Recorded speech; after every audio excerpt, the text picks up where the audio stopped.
जय सिया राम, सीताराम, सीताराम।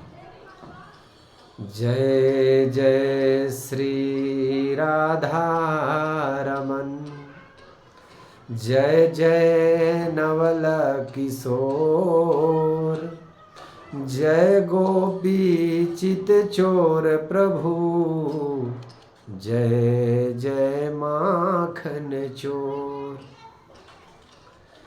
आप सभी नारायण भक्तों को हमारी ओर से प्यार भरा जय श्री कृष्ण, जय श्री राधे, जय श्री राम। प्रभु प्रेमियों,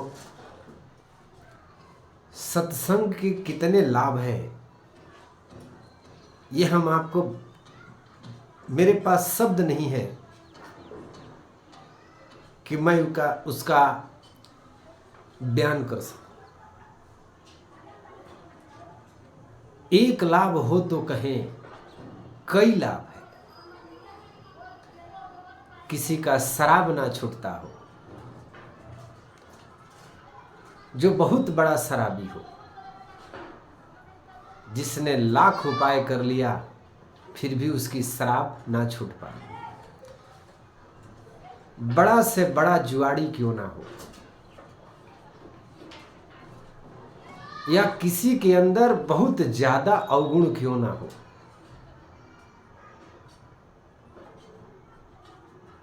और लाख उपाय करने के बाद भी उसके अंदर में कोई बदलाव नहीं आ सका, उसके जीवन में कोई परिवर्तन नहीं आ सका। मेरी बात ध्यान से सुनना। आपने लाख उपाय तो कर लिया, लेकिन एक बार हमारे कहने से उसे सत्संग का नशा लगा था। बोले कि शराब की नशा, नारायण भक्तों हम आपसे क्या कहें। शराब का नशा तो 2-4 घंटे की नशा है, फिर उतर जाती है। और सत्संग का नशा वो है, प्रभु के नाम की नशा वो है, एक तो पहले चढ़ती नहीं, यदि चढ़ गई बेटा तो फिर जल्दी उतरती नहीं है, जल्दी उतरती नहीं है। तो हमारे जीवन में कितना भी बड़ा हमारे भीतर में अवगुण क्यों ना हो, कितना भी बड़ा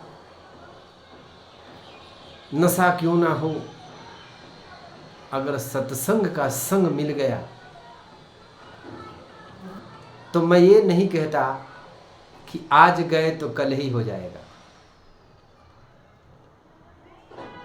यदि आप का खेत है, आप खेत को जोतते हो और उसमें बीज भी डालते हो,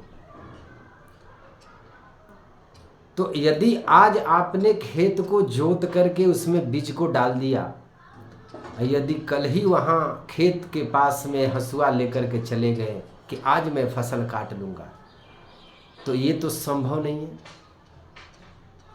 उसके लिए भी आपको प्रतीक्षा करनी पड़ती है। लेकिन हाँ, आपने मेहनत किया है, कर्म किया है, तो आपका फल जरूर मिलेगा। और एक चमत्कार हो नारायण भक्तों तो मैं कहूं, हजारों ऐसी चमत्कार है, हजारों ऐसा प्रमाण मैं आपको दे सकता हूं। इतना बड़ा प्रभावित सत्संग होता है।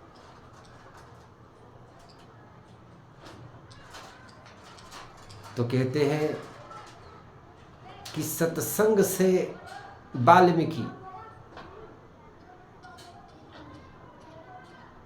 आपके अंदर कितना भी अवगुण होगा, कितना भी आप दुराचारी होंगे,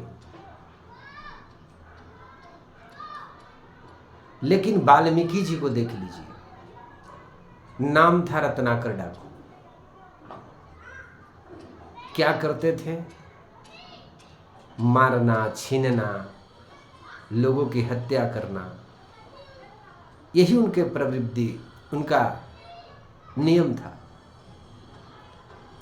लेकिन कहते हैं कि संत का संग पाने से, नारद जी जैसा संत का संग पाने से वो रत्नाकर डाकू से वाल्मीकि बन गए। ऐसी लाख में प्रमाण आपको दे सकता हूं, तो बड़ी बड़ी लाभ है। अब बड़ा आनंद आता है जी। एक ऐसा ही भक्त था जिसको हम नास्तिक कहेंगे, जो ना कभी भगवान का पूजा करता था, ना मंदिर में जाता था, न ही सत्संग में जाता था।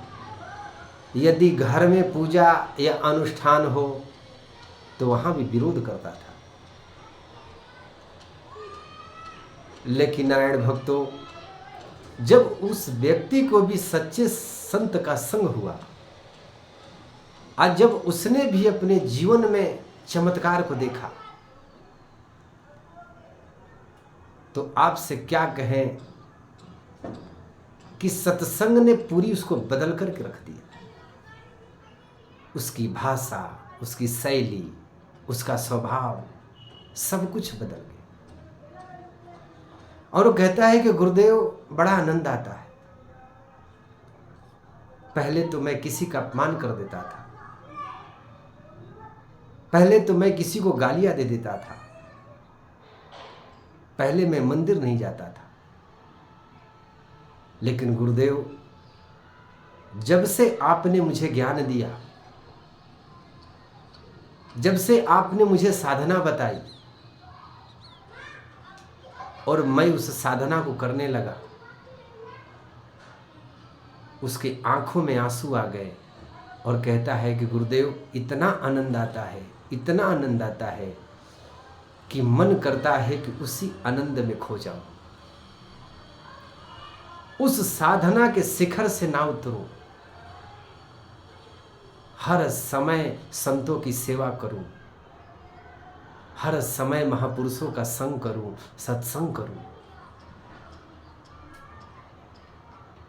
भला मैं नास्तिक व्यक्ति, मैंने कभी सपने में भी नहीं सोचा था कि मैं ऐसा हो जाऊंगा।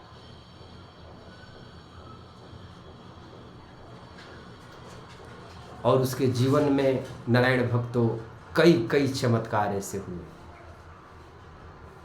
कई कई जीवन में बदलाव ऐसे आए कि उसका परिवार ही नहीं,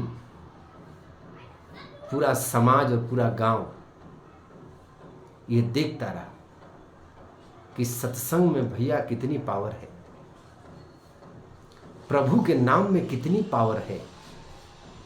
ऐसा दुराचार व्यक्ति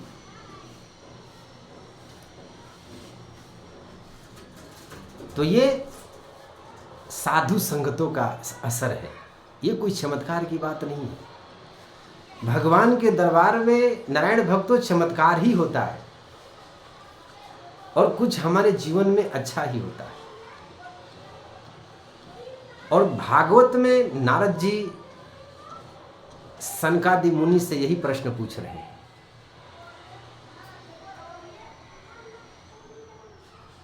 कि कोई भागवत सुनकर के परमात्मा को पाले, कोई आश्चर्य की बात नहीं। कोई गुरु के चरणों की सेवा करके गोविंद को पाले, कोई आश्चर्य की बात नहीं। क्या कोई पापी से पापी भी भागवत को सुन करके क्या उसे मुक्ति मिल सकती है? क्या वो मुक्त मिला है, मुक्त हुआ है? तो सनकादि मुनि बड़ी सुंदर जवाब देते हैं। सनकादि मुनि कहते हैं कि बोले, ये मानवा पाकृतस्तु सर्वदा सदा दुराचारता विमर्गदा क्रोधगिनागद कुटिलस्य कामिनाः सप्ताह यगे कलो पुननन्तिते। बोलते नारद जी ऐसा चमत्कार हुआ है महाराज, ये कोई नई बात नहीं है। कितना भी बड़ा पापी क्यों ना हो, कितना भी बड़ा दुराचारी क्यों ना हो, कितना भी बड़ा अधर्मी क्यों ना हो, और मैं तो नारद जी इतना तक कहता हूं कि जिसने अपने जीवन में कभी भी शुभ कार्य ना किया हो, कभी माता पिता की सेवा भी ना की हो, कभी सत्संग ना किया हो, यदि अंत समय में किसी के माध्यम से भी वो सत्संग सुन ले या संतों की वाणी को उसके कान में श्रवण कर लिया, श्रीमद् भागवत का श्रवण कर लिया, तो नारद जी ये लिख लेना कि उसकी भी मुक्ति तय है, वो भी मुक्त हो सकता है। स्पष्ट भागवत में कह रहे हैं। तो नारायण भक्तों, सत्संग के कितने लाभ हैं। आपके जीवन में ऐसी ऐसी परिवर्तन होंगे कि आप उसका कल्पना भी नहीं कर सकते। इसलिए जीवन में कुछ करना या मत करना, लेकिन सत्संग करना चाहिए। आपके अंदर यदि लगता है कि मेरा अवगुण छूट नहीं सकता या मैं भगवान का भक्त नहीं बन सकता, तो एक बार सत्संग में जा करके देखना कितनी लाभ है। जय श्री कृष्णा, जय श्री राधे, जय श्री राम, जय जय श्री सीताराम।